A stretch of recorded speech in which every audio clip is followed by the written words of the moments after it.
Good evening, ladies and gentlemen. Welcome to another episode of Talking That Talk Official Podcast, where we are comfortable and uncomfortable conversation. I'm your host, Juice aka No Ordinary Brother. What's good, everybody? I go by the name of King Exodus. Thank you for tapping in. Make sure you tune into the YouTube channel as well, Talking and Talk Official Podcast. Right. So tonight's Uh, episode gonna be a little funny. We're gonna have our moments, you know what I'm saying? Juice, I'll let you kick it off with the live at 5. What we all got? right, y'all. X told me to share my pain with y'all. As long as you don't laugh, we good. Laughing All my right. pain. So, your boy ended up having sciatic nerve damage to the right side.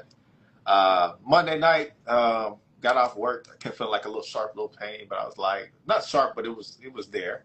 But went throughout the whole day, executed things I needed to do. Went to the gym, did incline till I burned 500 calories. People's like I'm on a calorie deficit, so I'm training myself different to lose weight and tone up right now before I start focusing on building muscle, which is supposed to happen in December. I officially stepped back into the gym. My main focus has just been on outside training, home training, just to tell people, listen, you can still get the workout you need from home. You don't actually need weights. All you need is yourself, your mindset. What's that? 3 to 5 different exercises for the the target muscles you're targeting for that day. And all you might need is some resistance bands. But you can also use things like water, like 1 gallon jugs. There's different ways I can tell people, how to put on more muscle working at home. So man, I was going to sleep about 10 o'clock, man, and I just kept feeling like, bro, there's something killing me on the side, man. So if I roll to the left, roll to the right, I was in the sharpest pain I ever felt in my life. And it's like I couldn't move, I couldn't sleep, I couldn't do nothing. I ended up contacting my job, like, hey, bro, I don't know what's going on. I'm not coming to work. But as the days start continuing, I still start feeling it, man. So there's one time, like, I think I kind of pressed on that nerve.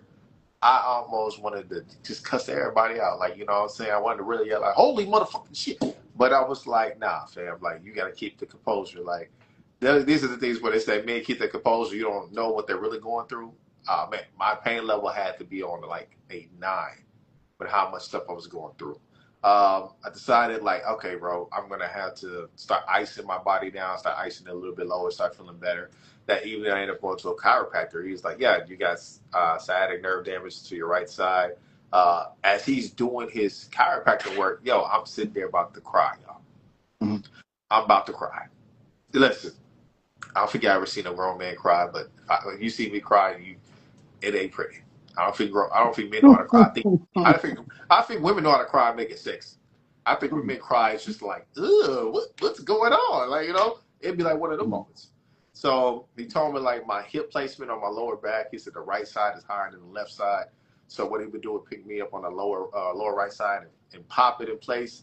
Then he popped my shoulder back. He pulled my neck out of place and stuff. I was like, yo, what's going on here? He was like, hey, look, from your calculations, man, I'm gonna need you here for the next 2 weeks, twice a week, and then after that, once a week after that. I was disappointed because, like I said, we had a little accountability thing where we just been tagging each other throughout Monday through Friday.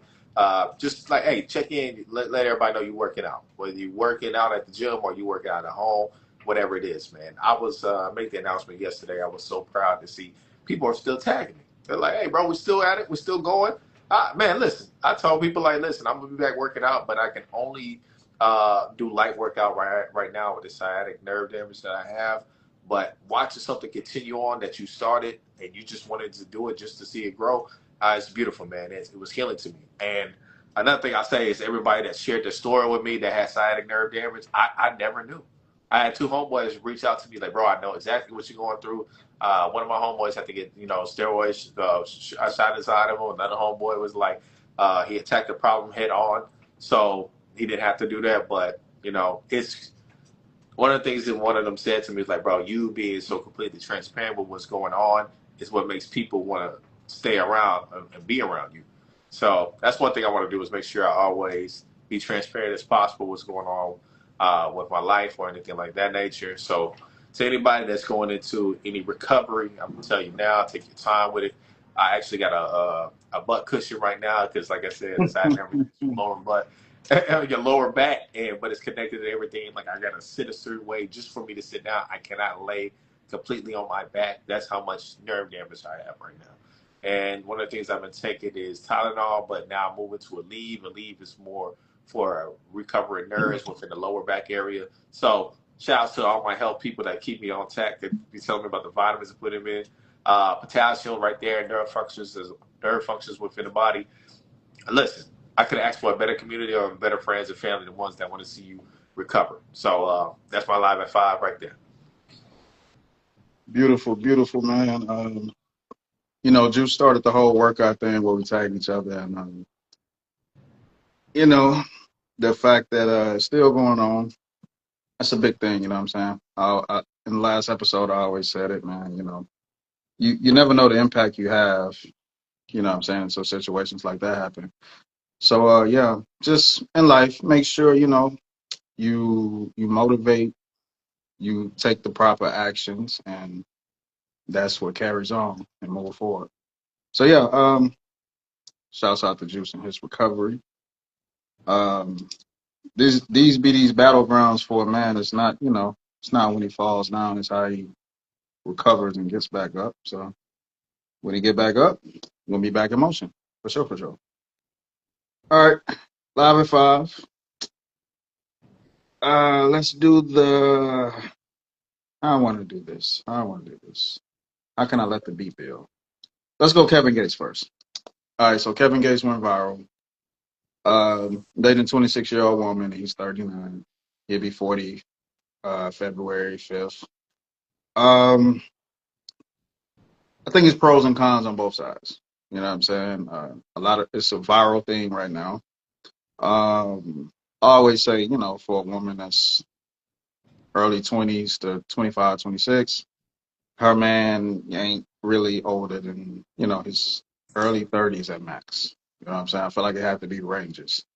If not, you have a bunch of old dudes all going after the same chicks. You know what I'm saying? So just certain age parameters people got to keep in mind.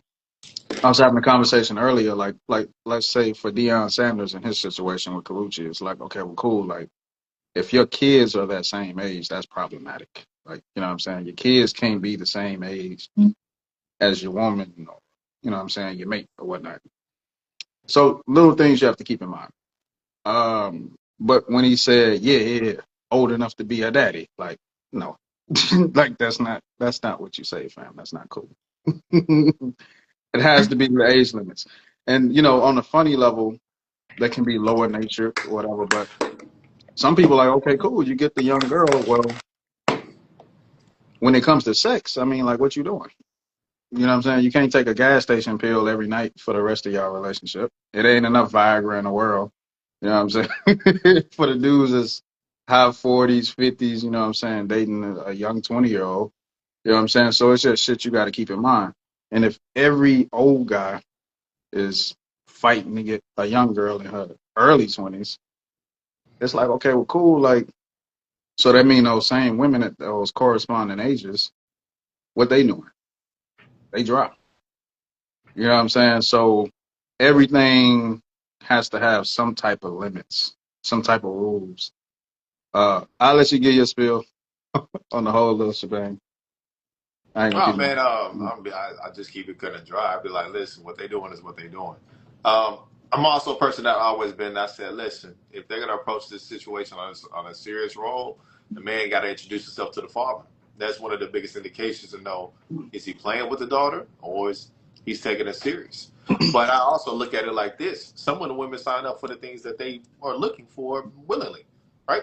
They know, like, hey, okay, he older, like, this not gonna last. Listen, I'm gonna get what I can out of this relationship. I cannot tell you how many women have told me that.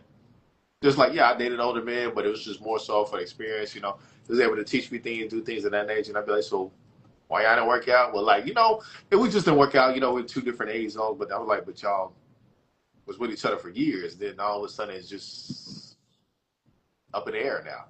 But it's when I said, like, everybody has a mindset or a time period where, like, things are for a season. But I understand seasons was told to us that last about 3 months. Seasons don't go for years, so let's also be mindful of that when people want to make these statements.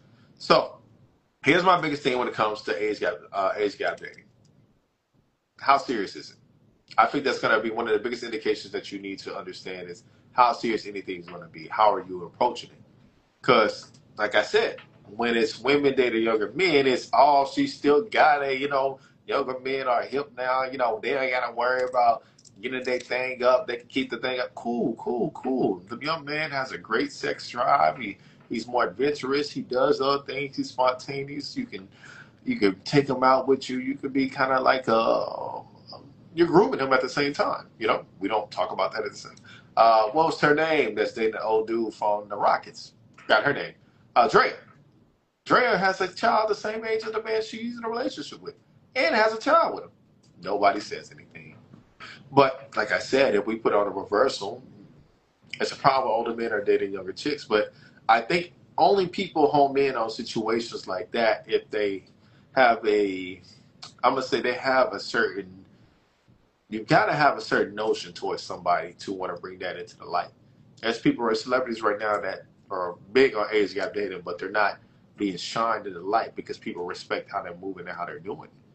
That's just been one of the things. If you respect somebody's relationship, you really don't care. Especially if you're putting that energy out there, like you want to make some last or do something cool. So then again, I think droughts only exist for people who are not doing something. That's just me. Like, last rate on this topic would be like, you're not the one who's complaining about men don't take women out on dates if you're actually getting dates. That's fair. You don't complain about things you're receiving. You only complain about things you're not receiving. So I just want to be mindful of that when I put that out there. People who are getting what they can, that's the difference. People who are getting what they know they can afford, that's the difference. People who's just getting whatever comes their way, that's the difference. That's all I got. All right. I just say it's pros and cons to everything. You know what I mean? Like, Yeah. for dudes that want to date younger chicks, to me, the main selling point, not the old school shit, the main selling point is that maybe she hasn't been through a million traumatic relationships and she still got hope in humanity and men. I think It is. that's the biggest selling point It that is. people don't talk about. Yeah. Literally, Kevin Gates just said, ran through that. Fuck all that. It's the energy that you're going to get in the relationship. Is she optimistic towards being your woman? Sometimes the older she is, it's not that much optimism because it's like, I done been failed so many times. I know you're going to fail me too. So I pay attention to the words that people say. So it's a 13-year gap, but he didn't say that. He said, oh, body count. I'm like, well, fam, a lot of the young girls now got the same or more body counts. Like, so it's not about mileage on the car anymore. Now it's just the more mature man, if he dates down in age, should be more concerned with the trauma that's attached to the girl. Is she still optimistic towards being a wife or a woman to you? You know what I'm saying? That's when I pay attention to the words people say. So yeah, everybody's situation is different as to why men date down. But if that's not the reason, then yeah, you on some fuck shit. Let's keep it G.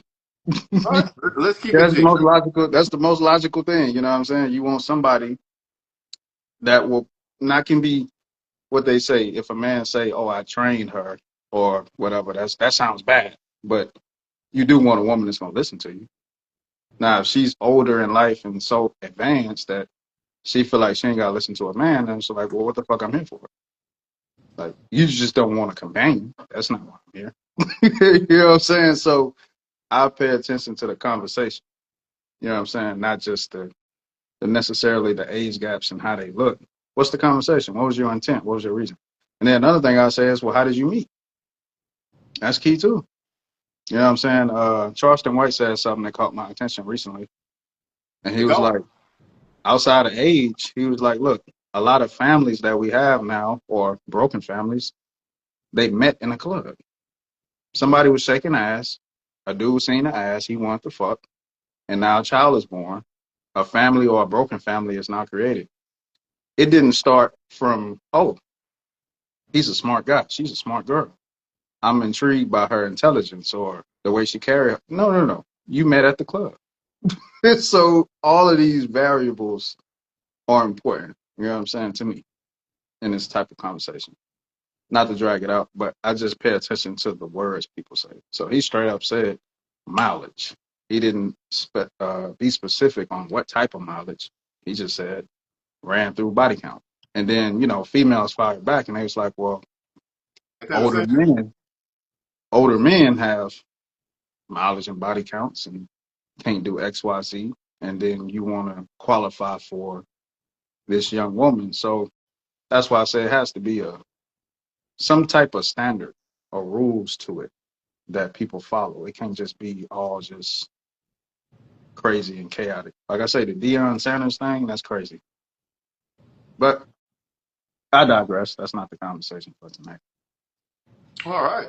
I'm gonna Next open slide. up with something. I'm gonna challenge you on something as well. Go ahead. So, one thing I'm gonna open up is like, listen. He said a very key important thing. Uh, a man that's trying to help. I was always taught, listen, if you can't help a woman, don't be with her. Correct. That's one of the key indicators of how your relationship is gonna go.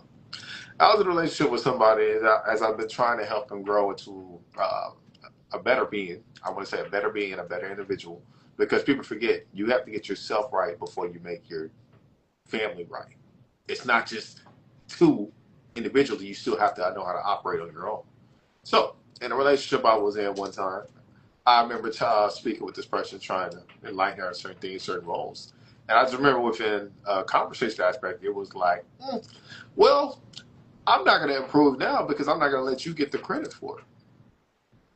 Do y'all understand how crazy that is to tell somebody who you're with in a relationship who's trying to guide you in a better direction that you don't want to improve because if you do, you feel like that person is leaning towards taking credit for you being a better person.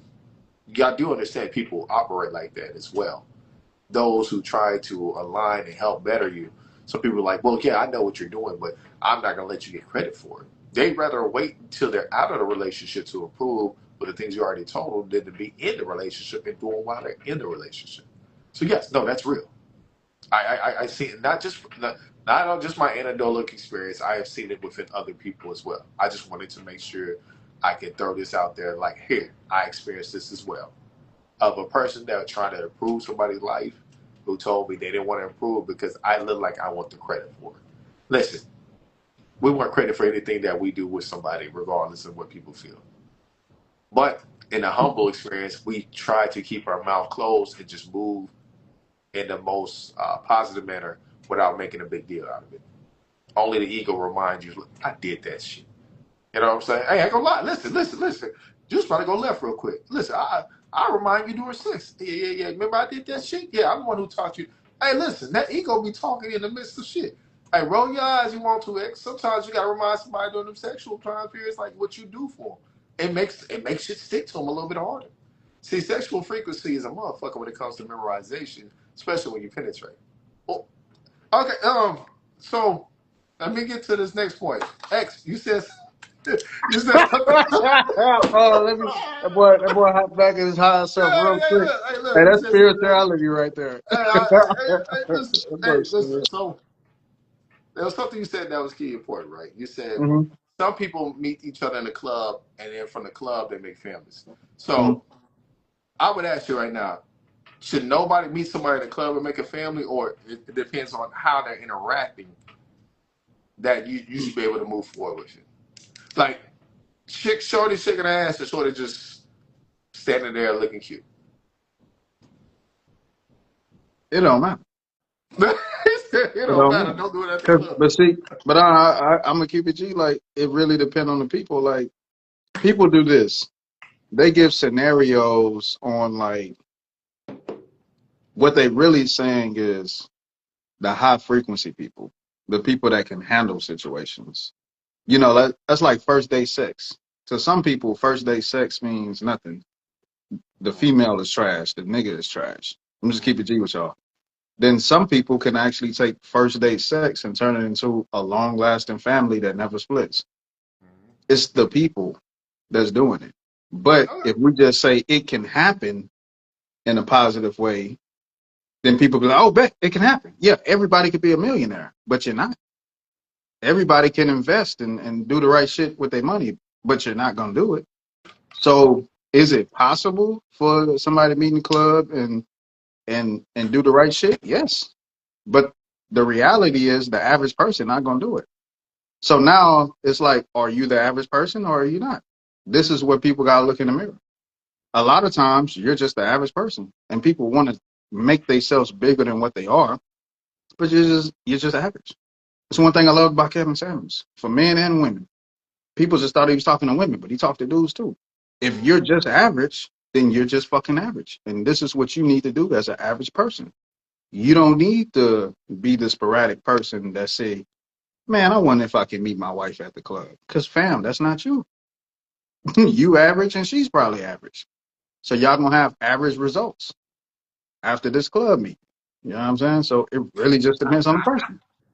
You just gotta keep it real. You know what I'm saying? And you said something that was key. You was like, okay, I'm cool with the age gap if the man is serious. A lot of these dudes not serious. They just want to use their leverage to fuck. Sometimes, that's just the reality. It's not the same as it was in 1960. It's not. They was dating to find a wife. Well, excuse me, they weren't even dating. They just wanted a wife. That was the whole intent of dating down, or you know what I'm saying, whatever. That's not the case no more. Yeah. In order to have sex with her, you damn near had to marry her just to have sex. Now the old guy says, bet I can use my money, my access, my networking to just get the ass. Marriage is not even on the table. I'm finna wild out. So it's a different environment. When I'm not, I respect tradition, but I study tradition. And I always apply it in modern times to see how does it work now. So I always do the math. I always do the math. Females not the same at a younger age as they were in 1960. The men ain't the same as they were. The older men not the same as they were in 1960. So everybody intentions are different. So you just gotta know who you are. That's my close off on that. All right, let's stick on the subject of marriage since we want to go down that lane. Hmm? 1970s, they said men by the age of 30 was already married at an 80% range. In today's time, men by the 30s only married at a 23% range. Hmm. Now, this is not for just blacks. This is for all men. So, since Hmm. you're on that subject of marriage, could you tell me what was the biggest difference? Why marriage was uh, increasingly high within the 70s still from what it is now? Do you have any Before thoughts? before I say feminism, because that's key. Before I say that, is what I just said. It was a more controlled environment. Meaning, if you were unmarried, you couldn't just pull up at church and just if you just had a divorce and now you're single, you couldn't just go to church and everybody like, yeah, yeah, yeah, what's up, brother, sister? No.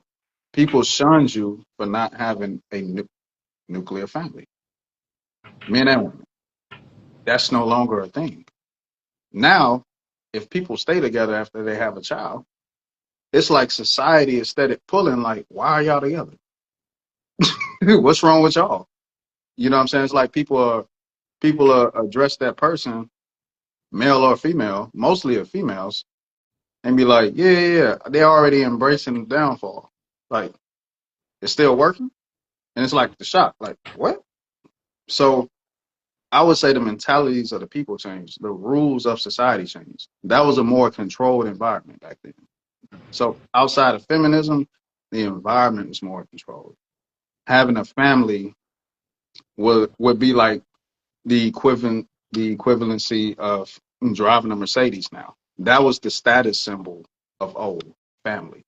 Now the status symbol shifted. How many followers you got? How much money you got? How much designer you got?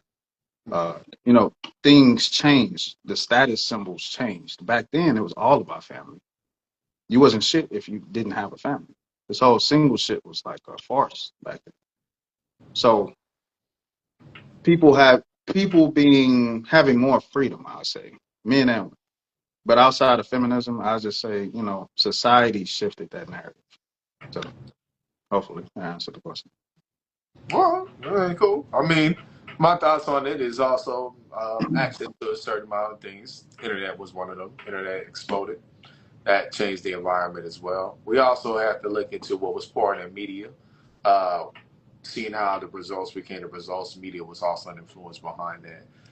One of the things that you said was you study traditions. There's people that still fight the narratives of societal norms now today. It doesn't matter how much environment has evolved, how much society has changed. What's instilled in them is, hey, listen, this are the rules and principles of how we move in this family. You don't follow them, hey, there's consequences for it. I know men right now that say, listen, if I invent a man that you end up having a child with, you're responsible for that child. And Yeah. people look at the men as crazy, like, oh no, like she didn't have to introduce you, and oh no. Listen, I'll be completely honest. Those were a lot of men that raised me to be the same way. Yes, Rules. absolutely. It's about the Absolutely. rules. Rules. So when people Yeah. say like, hey, you should have the freedom to make decisions, look at some of y'all's decisions y'all made freely, and look how y'all end up becoming who y'all end up Mhm. becoming at the same time. It takes one thing about trauma and all this excessive things that people want to always use at times is that sometimes them traumas is created because of freedom of choice. Do you think I would actually want to put that on? I actually would like to put that statistics down. Is that freedom of choice create more traumas or less traumas? To, that would be listen. I'm sorry, that's going to be a topic right there. I'm gonna have to start doing some research Next today topic. before we get off Writing down. Freedom because of choice. a lot of people keep thinking that freedom is free, but freedom also comes with a price. People keep thinking that anything that you do really doesn't have any repercussions. But I'm here to tell you right now, everything has repercussions. My sciatic nerve had a repercussion. Still trying to figure out how that happened. But at the same time, I can say this. I was working out 7 days a week. On the weekends, I'm only doing stretches and walking 1 mile. But hey, other things could contribute to it too as well. This is why I like dieting, and dieting is one of the major factors when you're going to health. But listen, let me get back on the subject. So in today's time, you're also pushing a narrative that, listen, marriage is no longer needed. Hmm. So once you push that to the women, now the men are now believing it. What's the problem? We can't put marriage on men no more. You got to put it out back into the hands of the women. You push for freedom of choice. You push not to be married. You push the freedom of what they said, sexual expressions and stuff. Now, listen, I'm gonna put y'all on game. I'm gonna break this down at a different level in the future. It went from talking to somebody, y'all have interest, you get married. Listen, look how many phases you have to go through in order to date somebody. You talk, then you have to date them. Then you got to ask, are you exclusively dating? Yeah. Do you understand how many parameters you have to go through just to become in a relationship before Hmm. becoming get into marriage? Hmm. That's so many access points. This is why at the Marshall status, they didn't have the hey, are you boyfriend or girlfriend is always single and married because that was what they believed in. But once you start pushing in different ways of how to engage with other individuals for, dating access and whatever, it's up in the wind now. So I'm not against people who can commonly agree, like, hey, I don't want marriage. Let's just do what we want to do. But I would also say this: don't use that as leverage with somebody and then get married to the next person, because then that's like, yo, you're draining. To me, even though it's an acceptance, you can still be draining somebody for a potential mate, even if they agreed upon it, because you have people that also agree upon people because of what status, things that they're able to have access to, certain things like that. But in the end, like they say, you two grown people making grown decisions. So hey, listen, things come with it. So Yeah. Yeah. Well, hey, that's gonna be the next topic for sure. I'll keep it G with you. Somebody like me, man, as smart as I am, and I can, break down a lot of things, see a lot of potential through observing, a lot of things, before I make certain steps, but just, I gotta fuck first, man. You know what I'm saying? I gotta see what I gotta see what just keeping it G, no, gotta ain't no fuck harm, no first. foul. Ain't no harm, no Gotta foul. fuck first, man, you know what I'm saying? Gotta test her out of court, you know what I'm talking? But anyway, next live hit five. Politics. World of politics is on fire. I'm not gonna be nice on this one. I was nice on the last one. A lot of people just fucking stupid. I'll just lay it all out. And I don't care how people take it. Look, you have a government shutdown going on right now. And you have people that use sentences and it's like, are you listening to what you're saying? On one end, you say, yeah, but the Republicans shut down the government. But then on the same breath, you say the Democrats had to vote yes to reopen it. Well, that means the votes that they voted no on is what shut down the government. It's just common sense. Like, we don't even have to drag it out. So you can say 1 + 1 = 2. Democrats shut down the government. And then the main point was we have something called the CR, which is the resolution, which would be what's trying to get passed through.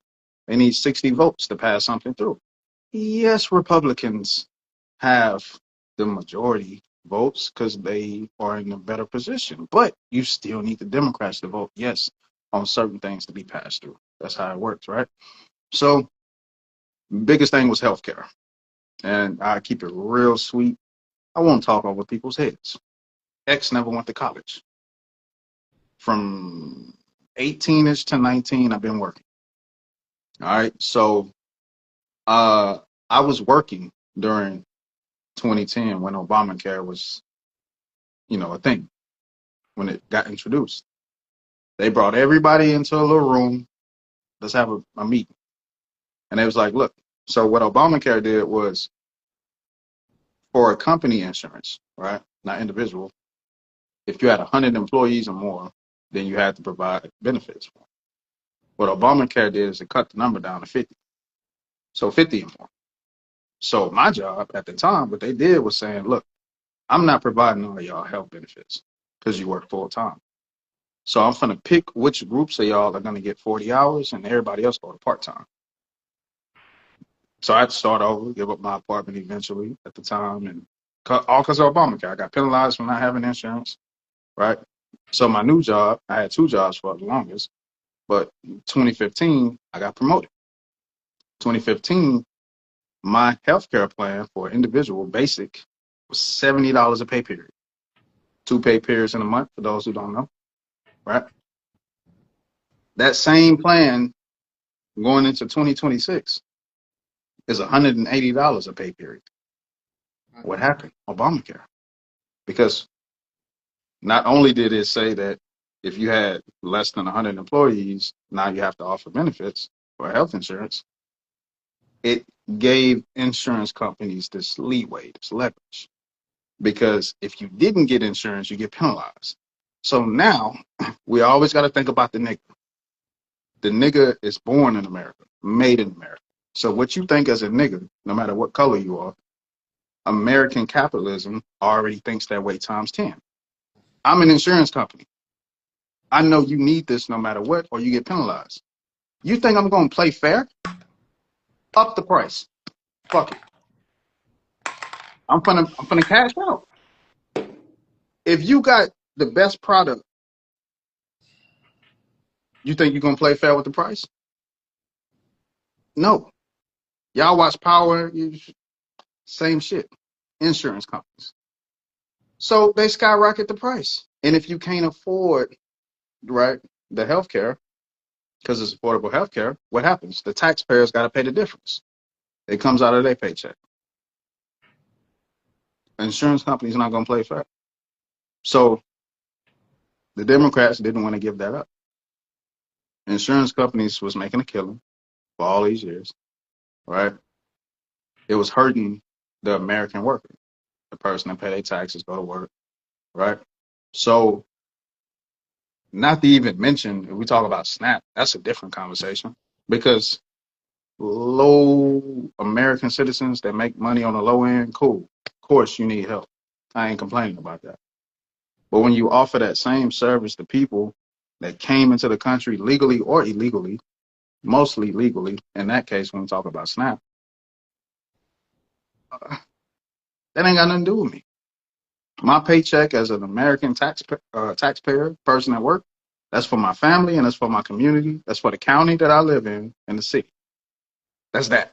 It's not for people that's coming over here trying to find a way. That's not what I go to work for. Sorry, I'll be the bad guy. That's not what I go to work for. So these are the conversations people got to have.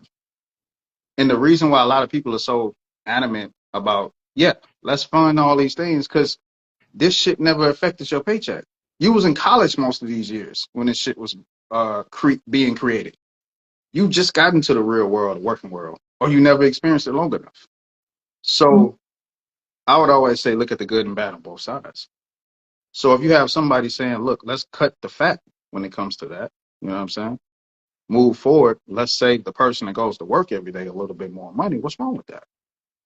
There's nothing wrong with that.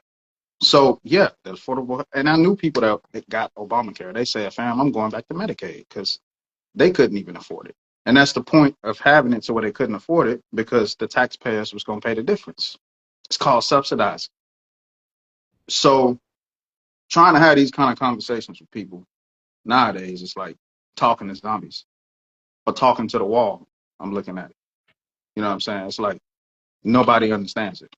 So these are the things that the government gets shut down behind. And then you only want to blame one party. So I would just say, look at everything. Look at the information.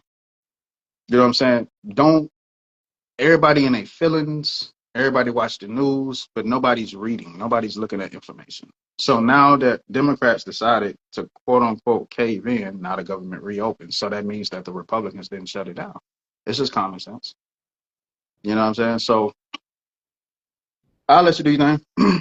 How you feel about the shutdown, man, and the reopening?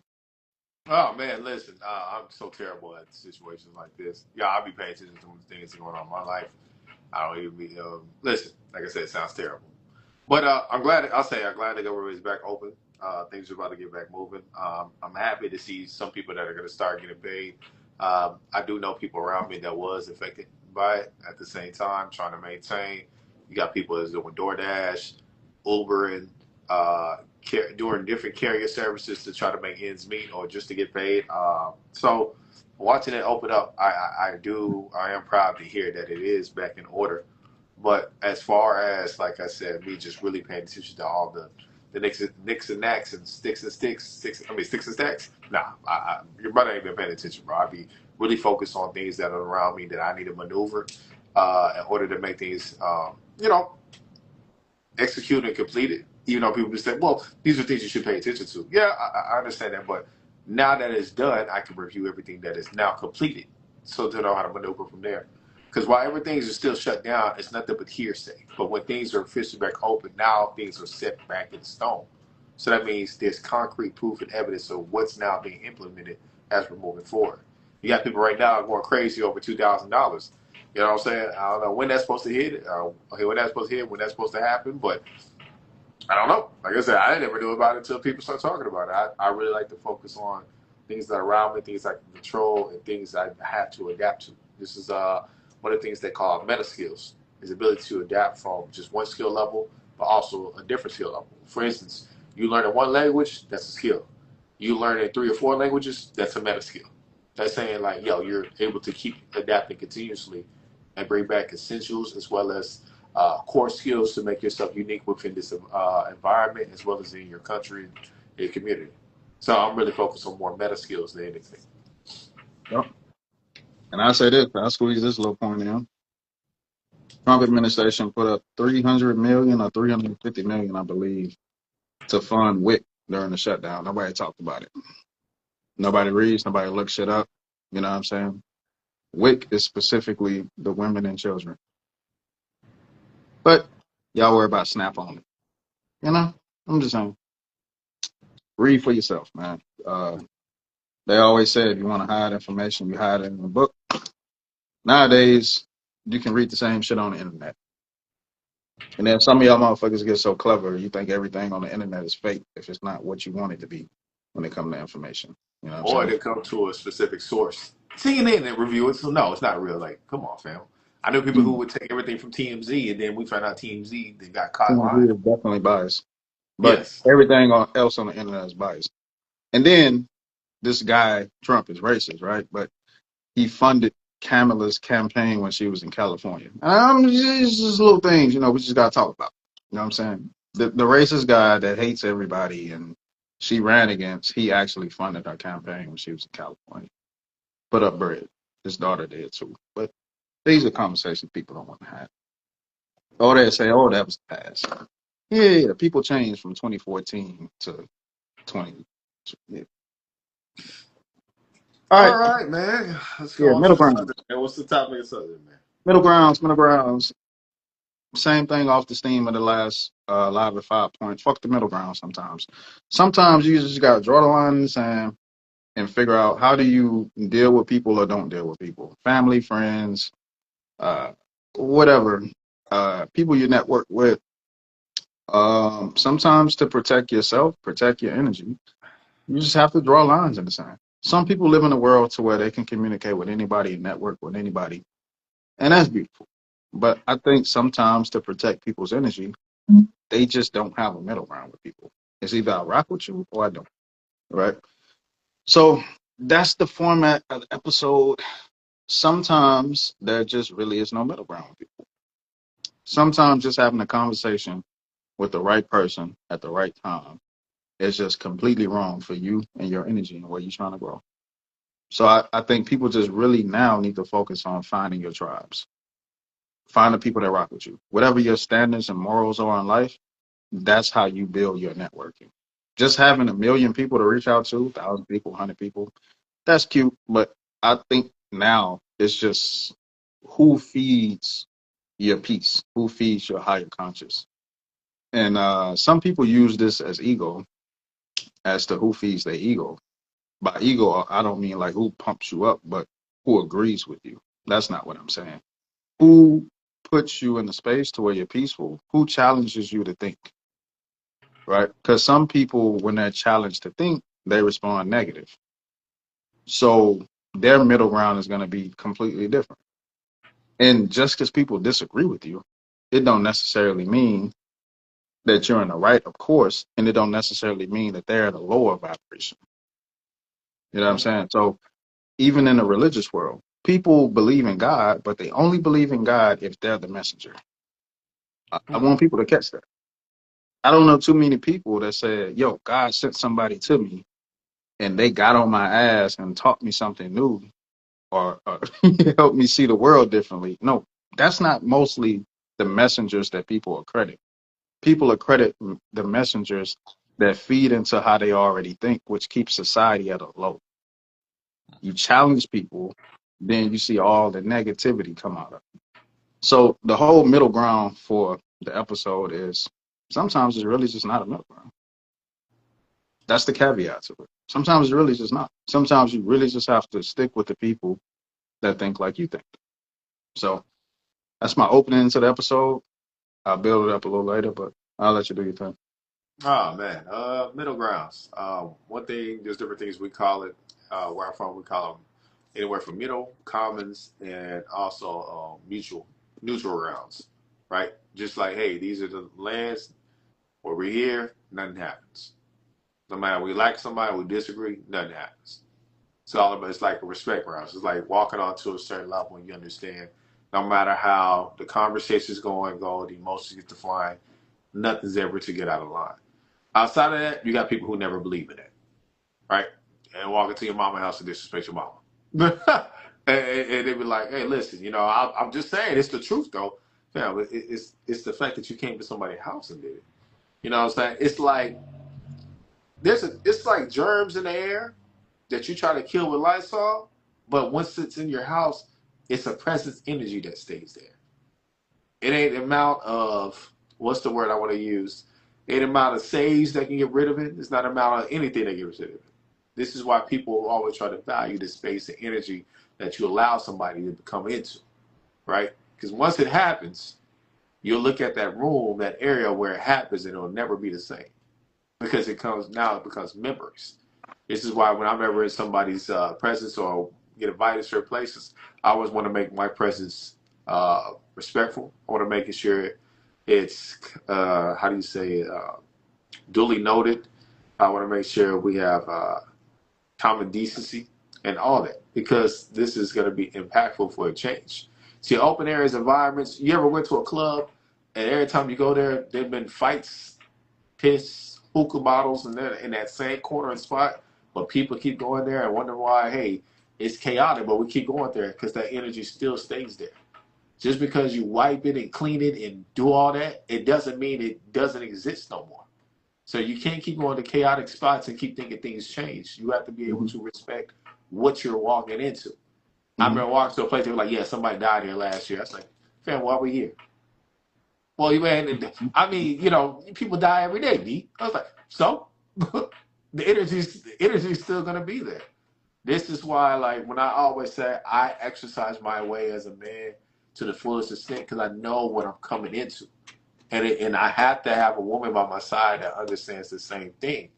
That's crucial. That is critical. Next thing you know, your woman's gonna be tapping into some unknown energy because she doesn't know what lies there ahead of time. This is why when they be like, "Hey, listen, you're gonna bring Joe over today," like, well, I don't know, bring Joe over. Every time Joe come over, something happens. This is why they start taking individuals from inside their home and placing them on the outside of their home because they don't want the energy to ever be back into their presence again. So, I figured I did a little education right there for y'all real quick. But one thing about middle grounds, as X says, like sometimes you either have or you don't. And it is getting to that point where, listen, we need to align ourselves with people who align with us, and we might need to maneuver other people around until it's time for them to grow. I always been a person who's big on separating individuals until they grow.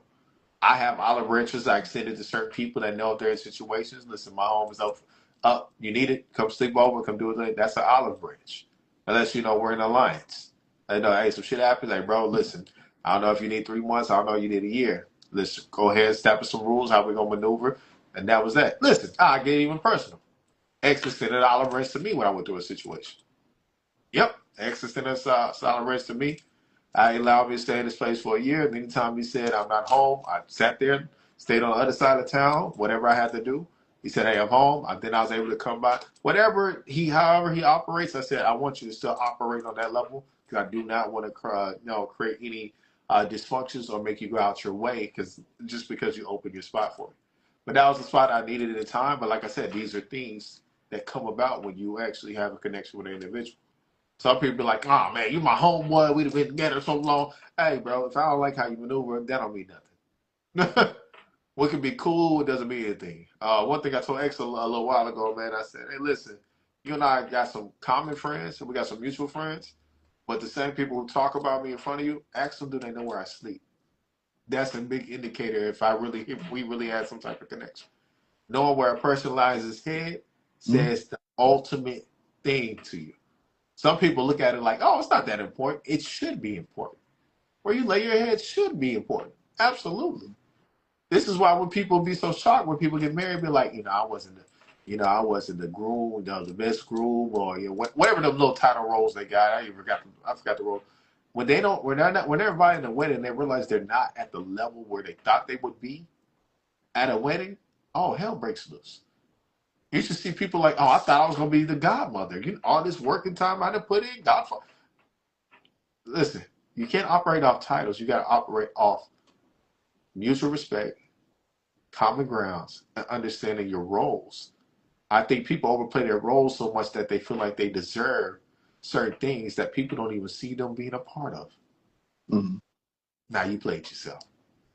Yeah, we'll make this a little spicy for y'all to see. All right, man, you got this. But I'll keep it G. Going back to that, man. Some people be faking the funk and they don't know. They want to do shit that look good or sound good. That's why I just kept it G. I say, fam, look, like, to avoid any type of problem that people normally have, look, I'll let you know when I'm on the way home. You know what I'm saying? And it was like, you know what I'm saying? I remember one time, bro bring groceries. I'm like, fam, I already told you, like, I don't want you to do none of this shit. I just want you to stack your bread. You know what I'm saying? I'll be Oh like, yeah, I don't did do bring no that. groceries in. I love You know what I'm that. saying? Like, and you like, no, because, other people, I'm like, this ain't that, fam. I want you to worry about you. That's why, the space is here. So it's not so one person don't get tired of the other. It's so we don't get tired of each other. And then all that extra shit is like, no, fam, worry about you. This is why the space is there. Same thing happens in relationships. Everybody want to live together until you get tired of the person you live with, and now the family split, and now you got to go to divorce court and everything else.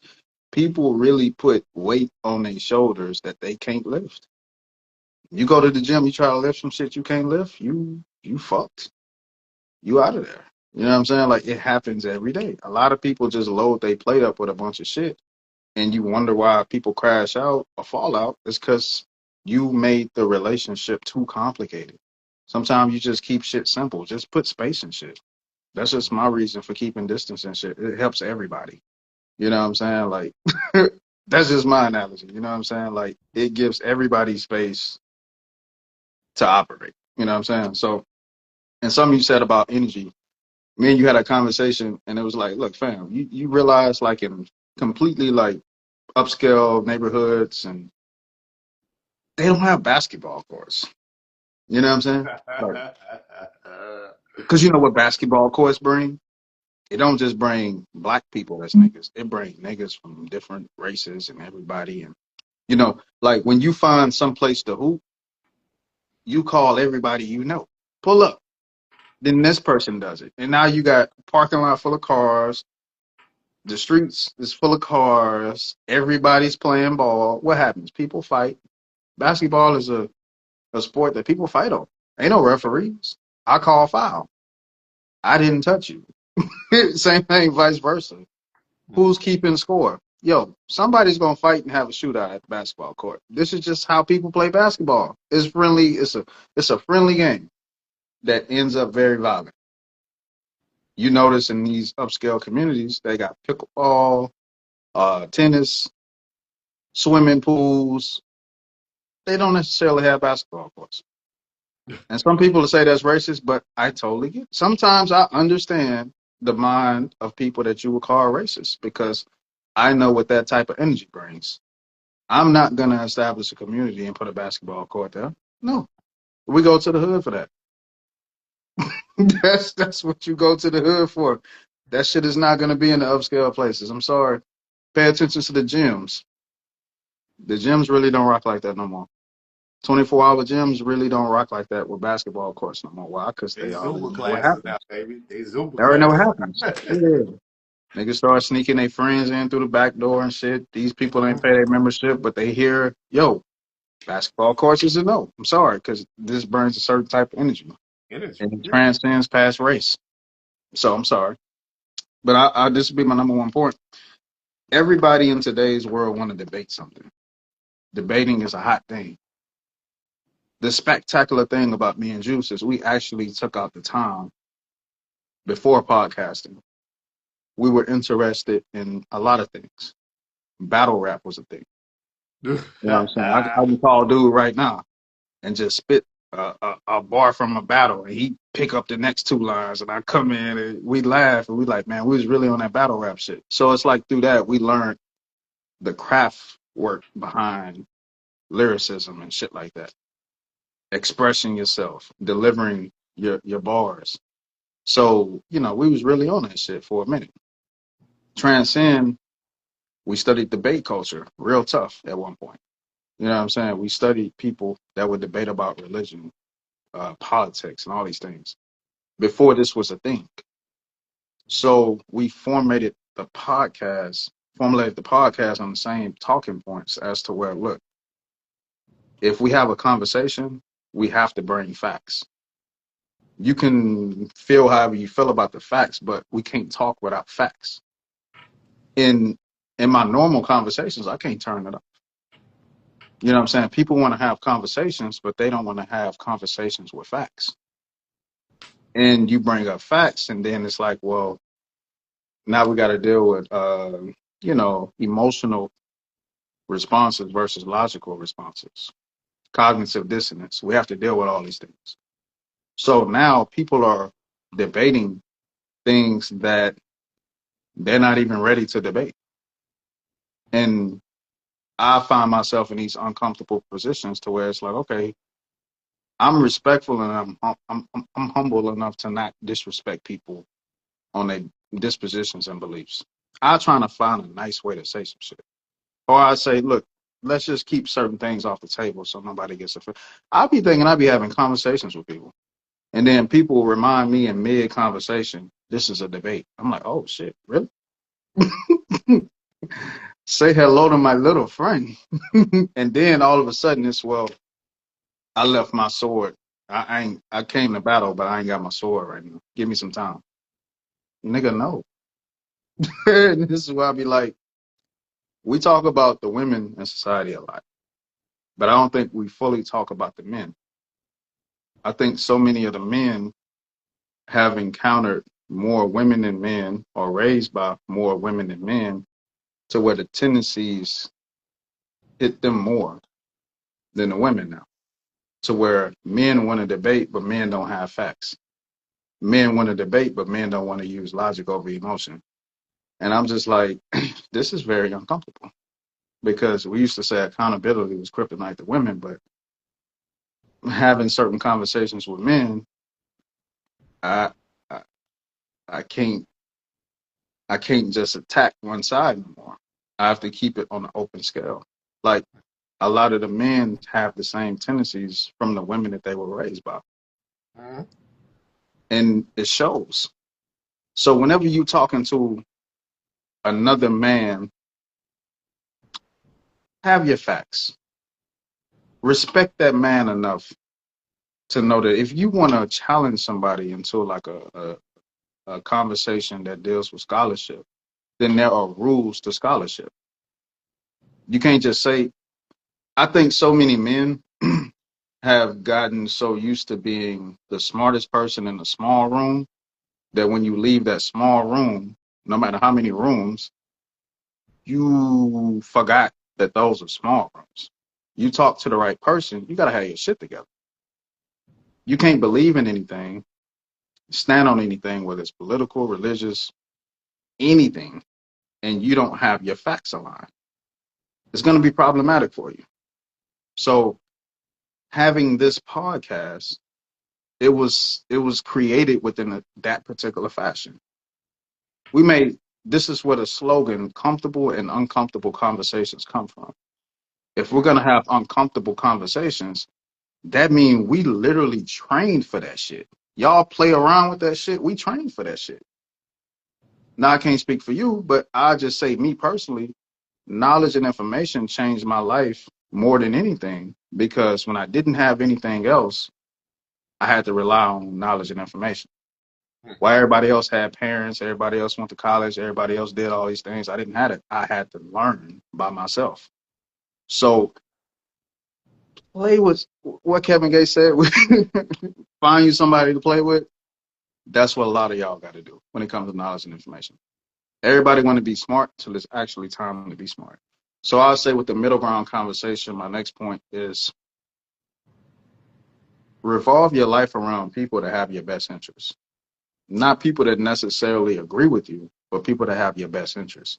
I could disagree with people all day long, but still have their best interests. The best interest of a person is your morality. Sometimes your beliefs don't equate to your morality. A person can believe in anything. That doesn't necessarily equate to your morality. You can profess anything with your mouth, but your actions is what transcends the beliefs. So are you a good person at the end of the day? What's your philanthropy? What's your day-to-day habits? What do you engage into when nobody's watching? That's the person that will have your best interest, not the person that professes some shit with their tongue, not what your bank account look like. I'm not saying none of those things matter, but you want to operate around people that aren't selfish, at least when it comes to you. So I don't deal with selfishness. That's a boundary that I put in place this year. If I find out you operate strictly for self or you put self first, I can't fuck with you, man or woman. Because I know in the right moment, in the right space of time, you'll fuck me over and not think twice about it because you live on this whole self-preservation bullshit. I can't fuck with people that attach heavily to the Machiavellian shit and the 48 laws of power because I know eventually you'll try to fuck me over. This is how it works. I understand it's knowledge and wisdom and everything, right?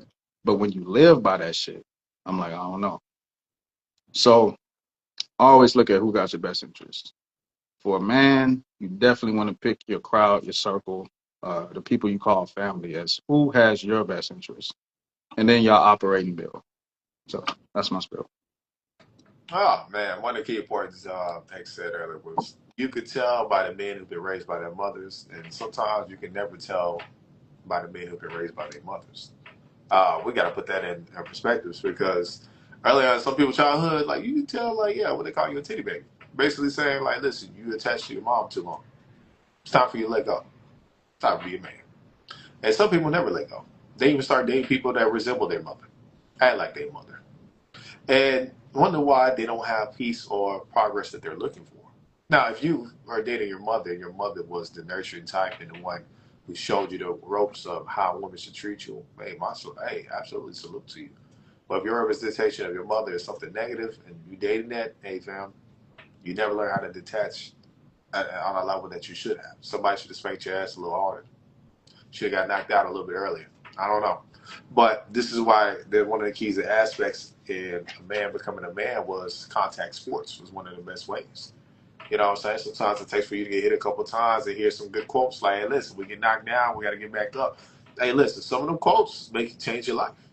I remember early on, man, when I used to do conversations, open topics, whatever they want to call them at parties and stuff like that. I always noticed there's this thing I call coochie points, right? Men who really wanted to have sex with women felt it was better to lie to them. Anything for the coochie points. So anything they could say to persuade the women to get on their side and not necessarily speak the truth or truth, I noticed that a lot. But see, there's always this thing called when the smoke clears. One of our faces will be remembered in this woman's brains. One is going to be the one who actually tried to help them. Two, and that's one who's the most impactful, right? So because you're on somebody's side doesn't mean you're necessarily doing the actual things to help them and be better. This is why, like, you get the temporary likeness and stuff. And I remember at one point in time, I was having this topic discussion, and this guy, every time we said a point, and some of the women would be like, yeah, that's right, you know, men should do this. And I remember he kept looking at this woman the whole time, and I literally said it out loud in front of everybody, hey, bro, she's not going to fuck you. Just said it out loud. I didn't care. I just had to put it out there. I said, listen, I could tell your style is just trying to win that woman over because you keep glancing at her after every other statement. That's a clear indication you're doing anything for the coochie. And women who know you do anything for them are not the ones that typically want you a long term. You still got to have a backbone. As much as women say they don't like the words no, they want to know you have some balls to tell them to no.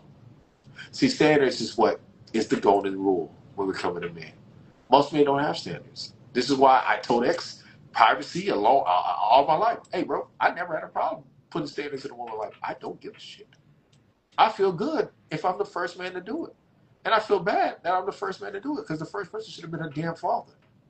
But we understand situations like that when other men try to step back into their into their daughter's life, and now they don't come with standards, they don't come with rules. They're more so on the basis of trying to mend the relationship that when they need to check something, they don't check it, they let it slide. No, you got to be direct with stuff. Listen, I had to tell X the other day, you know the person who's supposed to take the most shit in a relationship was the father early on when raising his daughter.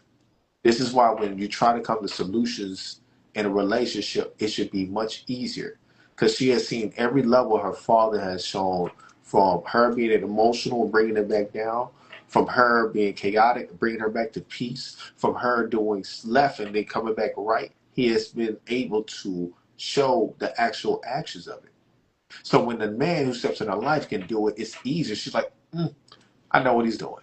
Then it is, oh man, no. Listen, emotional support don't mean shit. I literally have to ask women these days, listen, do you want logical or emotional support? Many tell me emotional, I'm probably not going to be with you long term. It doesn't make sense to me. Listen, I'll be the first person to say it doesn't make sense to me. I don't like empathy, but long term, when you want emotional support, offer clear indications to better yourself, not going to be for me. This is why when I looked at the situation with Breakfast Club was discussing Kevin Gates, like, oh man, he's talking about you should be dating younger women. I was like, well, that's wrong. Men like, women are like fine wine and stuff. And I'm reading the comments. I said to myself, this sounds like niggas who got caught cheating, and both of them didn't get caught cheating. Anything to get the coochie points, persuade individuals there's nothing wrong, that these men out here just don't want to. No, it's okay.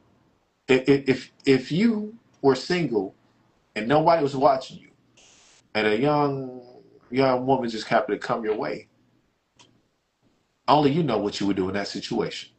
They tried to do that with Terrence Howard. Terrence Howard's in his 40s. He just married a woman until she was 25. Just married her. Remember, here's what we said earlier. He married the woman. He didn't play with her. He married the woman. Regardless of the age gap, he married the woman and moved forward. And they still trying to drag the brother for marrying the woman. Come on now. In this world, look, being a man is one of the most difficult things in this world. Listen, I'm gonna put it out there. I'm sorry, men got it way harder than anything. You cannot be the man you're supposed to be through the traditional basis, and you can't be the man that everybody wants you to be. I'm sorry, I have some standards, bro. Your balls ain't dropped yet. You might want to go check with the doctor. So, back on the middle grounds right now, you're gonna have to put some things in place, y'all. And one of the things I just put in place right now is standards. You need some standards, need some boundaries, need some non-negotiables, and you definitely need a backbone. If you're scared to confront situations as you get older, imagine what'll happen when you have kids. That's also another indication. There's a trickle-down effect. Because you don't do it with adults, don't mean you're not gonna do it with kids. And if you're telling me, hey, I'll lay the law down because they're kids, but I won't do it because the person's an adult, you're already operating backwards. You have to be able to be poised in this world. They respect men like that. And like I said, the way they look at men these days who actually have these certain characteristics, they're the bad guy. So that's cool. I'll wear my suit and be called a bad guy. And on the weekends, I'll put in my grill and be called a good guy. Because pretty much at that point in time, I don't care about anything that goes on during the days I wore my grill. And listen, you can say the stupidest shit to me, but guess what? You're right in my eyes. And I'm not going to challenge you.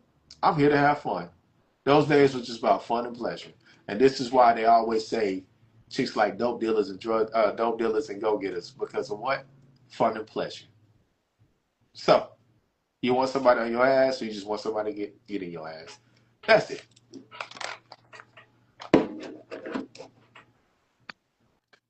All right. I'll just say, like, look, the caveat to the younger women thing from back in the gap to now is that uh, they were trained to be wives as well.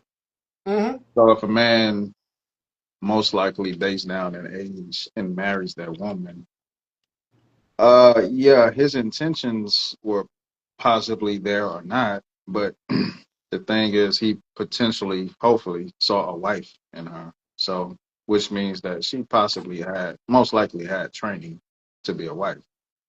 So if you date down in age and the women still aren't trained to be wives, then you're still going back to the original point as to why you're not dating people your own Great. age. So There you it, go. it's, It's a trickle effect. that's why I say it's all about the people involved. You know what I'm Mm-hmm. saying? It's not like a set standard for everybody, but it's about the people involved. Um, so my last point and shit would be just logic. um, Society now doesn't utilize logic because logic is offensive. Logic is uncomfortable. But the math is always there in the conversations. People believe in things, and I always say this: like a belief system is cool, but that's for what cultivates you to your next level. And it's okay if your belief changes over times. You don't have a loyalty to a belief system in anything. You only have loyalty to your higher self, which means it's okay to go through changes. You know what I'm saying? I can respect people that can say, like, 2 years ago I was this year I believe in this. It don't mean that they wishy-washy or none of that shit. It just means they're growing with times. They're Mm-hmm. adapting to their consciousness. So that's your main loyalty, is your logic. Like, history is so important. People be like, well, where we at now? Just to tell you, I'm never the person that's gonna be like, let's just move forward from where we at now. He'll tell you that. Even if it frustrates the fuck out of him. Always we always got to have a conversation about history because I'm one of those people. If we don't find out how we got to where we are and we just move forward, that means we're gonna spin the block. I don't like spinning the block like that. You know, I like spinning different blocks if I spin blocks, but those blocks I don't spin. You know what I'm saying? I'm not gonna repeat conversations. Got to bust a play, Yeah, huh? yeah, yeah, yeah. I don't like certain U-turns. You know what I'm saying? So I'm not gonna come back to a situation I see. I know it's gonna come back to this talking point. I'm not gonna waste time. We're gonna deal with the history and then we move forward. That's just how I operate. It's very comfortable for people, but that's how I operate. You believe in something, cool. What were people doing prior? Okay, fam, like you rock with politics, cool. You vote for blue, that's cool. Blue no matter who, that's cool. I can respect you, but have you ever thought about what's the full history behind that? What were the key indicators? What were the key players? You know, a lot of people say shit like Trump is racist. Yeah, I don't really about a racist shit. You can say asshole, maybe. You know what I'm saying? You can say a guy that probably doesn't deliver certain things, right? But racist, I'm like, cool. Okay, well, let's just say he's racist. Let's keep that talking point. Now, when I say prove it, don't say nothing about symbolism and no, no, no, no. Going back to logic. In the world of logic, I need information to validate what you just said. Now, let's move it.